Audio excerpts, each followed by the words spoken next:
Hello student, कैसे हैं आप लोग? आई होप सब अच्छे होंगे। तो चलिए बच्चों, आज की सेशन में करेंगे एग्जाम्पल 2 एंड 3 जो कि चैप्टर 8 का है, इंट्रोडक्शन टू ट्रिगोनोमेट्री। और अगर आपने अभी तक जो है फर्स्ट वीडियो यानी कि इंट्रोडक्शन वीडियो अभी तक नहीं देखा है तो प्लीज़ जाके ज़रूर देखिए, क्योंकि आपको अगर कॉन्सेप्ट क्लियर रहेगा तो क्वेश्चन अच्छे से समझ में आएगा। और अगर कॉन्सेप्ट में कोई भी दिक्कतें रह जाती है समझने में तो आपको क्वेश्चन टफ लगने लगता है। तो फिर सही यही रहेगा कि आप पहले कॉन्सेप्ट क्लियर कीजिए, फिर आपको क्वेश्चन ऑटोमेटिकली आपको इजी लगेगा। तो चलिए स्टार्ट करते हैं। उससे पहले अगर आप चैनल पर नए हैं तो प्लीज़ वीडियो को लाइक और शेयर ज़रूर करिए, और साथ ही साथ चैनल को सब्सक्राइब कीजिए, जिससे कि आपको और भी इसी तरीके का वीडियो सबसे पहले मिल सके। चलिए देखते हैं यहाँ पे क्या है कि एग्जाम्पल 2 में if angle B and angle Q are acute angle such that sine B equal to sine Q, then prove that angle B equal to angle Q. यानी कि आपको गिवन है कि बी और क्यू जो है वो एक्यूट एंगल है, जिसमें आपको sine B equal to sine Q है। ठीक है, यानी इसका साइन की वैल्यू, तो साइन होता क्या है? तो साइन होता है परपेंडिकुलर अपॉन हाइपोटेनस। तो बच्चों यहाँ पे आपको साफ साफ दिख रहा होगा कि बी के जो अपोजिट साइड है वो है ए सी और क्यू का अपोजिट साइड है पी आर। तो यहाँ पे साइन के बी के लिए परपेंडिकुलर ये हो गया और हाइपोटेनस ये हो गया। ठीक है, तो यहाँ पे हम क्या लिखेंगे? सॉल्यूशन में हमें दिया हुआ है कि साइन बी जो है वो इक्वल है साइन क्यू के। तो साइन बी अगर साइन क्यू के इक्वल है तो मुझे बताइए कि बी के बदले हम क्या लिख सकते हैं? साइन बी को लिख सकते हैं ए सी, यानी कि परपेंडिकुलर अपॉन हाइपोटेनस, तो ए सी अपॉन ए बी। ए सी हम क्यों ले रहे हैं? क्योंकि जिस एंगल के रिगार्डिंग आप चेक करते हैं साइन की वैल्यू, उसका जो अपोजिट साइड होता है वो हमारा कहलाता है परपेंडिकुलर, और जो हाइपोटेनस जो हमारे 90 के अपोजिट साइड होते हैं वो होता है। दूसरा यहाँ पे साइन क्यू, तो साइन क्यू के लिए हो जाएगा परपेंडिकुलर मतलब पी आर, एंड हाइपोटेनस मतलब हो गया पी क्यू। तो यहाँ पे बच्चों आप साफ साफ देख रहे होंगे कि ये दोनों हमें गिवन है, इक्वल है। इसका मतलब इसका रेशियो भी क्या हो जाएगा? Equal, that is A C upon A B equal हो जाएगा P R upon P Q के। इसको क्या करेंगे, थोड़ा सा एडजस्ट करेंगे, लाइक ए बी को यहाँ भेज देते हैं और पी आर को यहाँ ले आते हैं। तो क्या हो जाएगा? A C upon P R is equal to A B upon P Q. इसको मान लेते हैं कि ये दोनों रेशियो आपस में इक्वल है, किसके? किसी न किसी कांस्टेंट के इक्वल है। तो सपोज कर लेते हैं कि दिस इज इक्वल टू के। अब हमें निकालना क्या है? बी सी और क्यू आर। तो देखिए, अगर मैं यहाँ लिखूँ B C divide by Q R, तो आप ना पाइथागोरस थ्योरम पढ़े होंगे कि बी सी को हम क्या लिख सकते हैं? अंडर रूट हाइपोटेनस का स्क्वायर माइनस परपेंडिकुलर का स्क्वायर। सेम चीज़ इसमें भी लिख सकते हैं कि अंडर रूट पी क्यू का स्क्वायर माइनस पी आर का स्क्वायर। ठीक है, फाइनली यहाँ पे क्या हो जाएगा कि ए सी को हम इस यहाँ पे अगर हम देखें तो यहाँ पे हम क्या कर सकते हैं? ए सी को क्या लिख सकते हैं? अगर ए सी बाई पी आर अगर हमारा के है तो ए सी को हम क्या लिख सकते हैं? ए सी को लिख सकते हैं पी आर इंटू के, यानी के पी आर। क्यों? क्योंकि ए सी बाई पी आर किसके इक्वल है? के इक्वल है। तो जब ए सी बाई पी आर के इक्वल है तो ए सी इक्वल टू क्या हो जाएगा? K into P R. और same process A B upon P Q, K equal है तो ए बी क्या हो जाएगा? के P Q.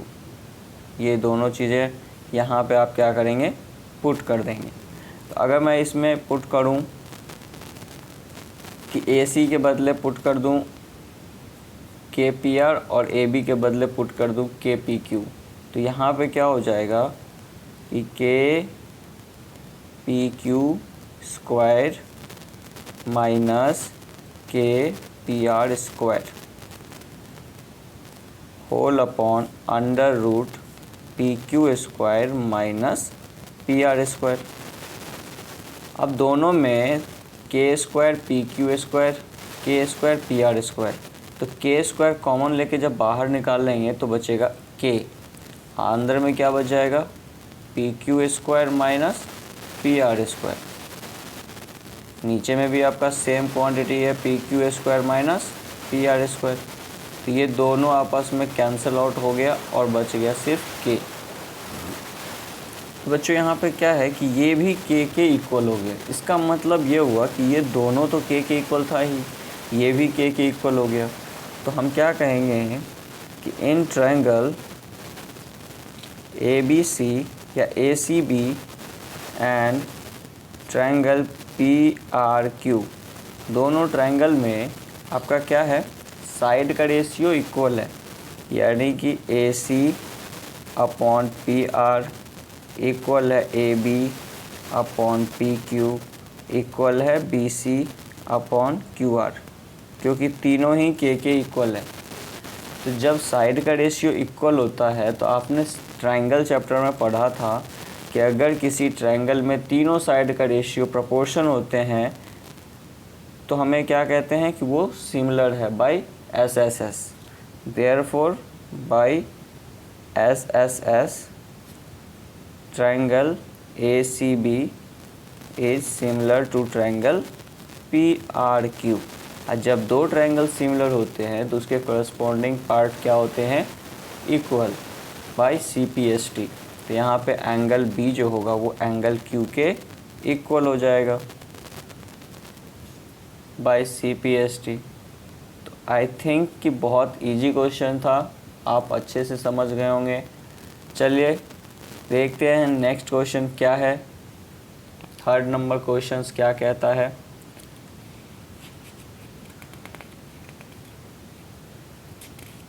Third number question में है कि consider triangle A C B right angle at C. जैसे कि यहाँ पे आप देख रहे हैं ये ट्रायंगल है जिसमें ए सी बी है, राइट एंगल है कहाँ पे सी पे। In which A B equal to 29 units, B C equal to 21 units and A B C equal to theta. सब कुछ आपको फिगर में दिख रहा है। Determine the value of. तो सबसे पहले क्या कर लेंगे कि ये जो ए सी है उसका लेंथ निकाल लेंगे। ठीक है, ए सी का लेंथ कितना हो जाएगा, तो हम लिख लेंगे कि हमें गिवन क्या है,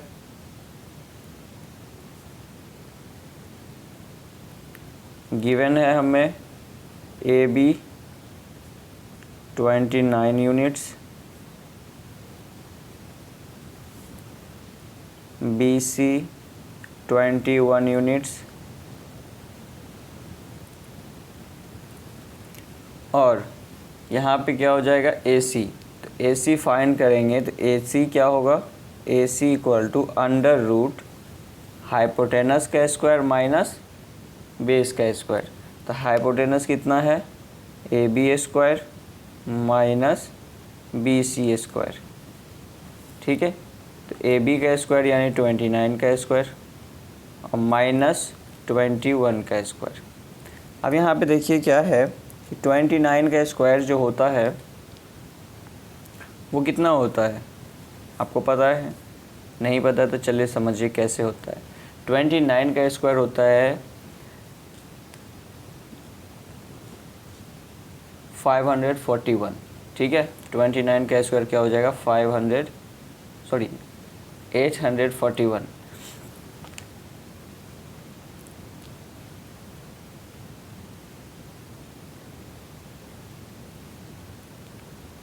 क्योंकि स्क्वायर फाइंड कैसे करते हैं, तो ऐसे फाइंड करते हैं जैसे 9 का स्क्वायर करेंगे तो पहले 9 जा 81 हो गया, 8 9 2 जा 18, 18 2 जा 36 प्लस 8 44 4 हो गया, और ये हो गया 2 2 जा 4 प्लस 4 तो 8 हो गया, तो 841 हो गया इसका।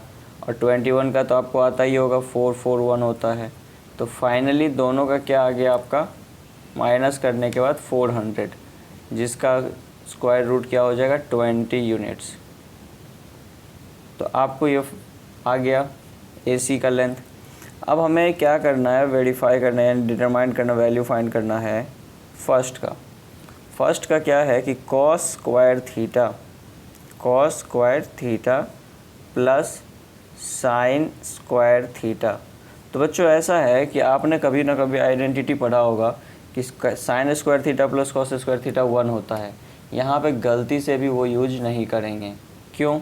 क्योंकि यहाँ हमें डिटरमाइन करना वैल्यू इसके अकॉर्डिंग, न कि आइडेंटिटी के अकॉर्डिंग। ठीक है, तो समझिए यहाँ कैसे बनेगा।